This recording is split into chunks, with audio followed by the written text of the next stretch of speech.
గుంటూరు జిల్లా పొన్నూరులోని సాక్షి భవన్ నారాయణ స్వామివారి ఆలయంలో వార్షిక బ్రహ్మోత్సవాలు భక్తి శ్రద్ధలతో ఘనంగా ప్రారంభం అయ్యాయి. ఏప్రిల్ 23 నుంచి మే 5 వరకు 13 రోజుల పాటు జరగనున్న ఈ తిరునాళ్లలో ప్రతిరోజు ప్రత్యేక పూజలు, వాహన సేవలు, ఉత్సవాలు నిర్వహిస్తారు. తొలి రోజు ధ్వజారోహణంతో ప్రారంభమైన ఈ మహోత్సవంలో స్వామి అమ్మవార్లకు పంచామృత స్నపనాలు, విశేష అలంకారాలు నిర్వహించి భక్తులు దర్శనమిస్తారు. ఏప్రిల్ 29న పొన్నవృక్ష వాహన సేవ, ఏప్రిల్ 30న స్వామివారి కళ్యాణ మహోత్సవం, మే 1న దివ్య రథోత్సవం ప్రధాన ఆకర్షణగా నిలవనున్నాయి. రామదేవాయ నమః.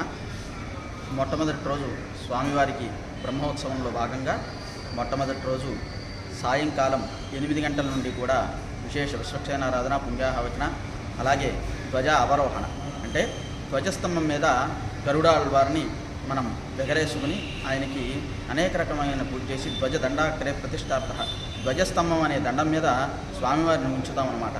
ఈ యొక్క స్వామివారిని ధ్వజస్తంభం మీద ఉంచిన తర్వాత ఆ యొక్క గరుడ ప్రసాదాన్ని భక్తులందరికీ కూడా వినియోగించడం జరుగుతుంది.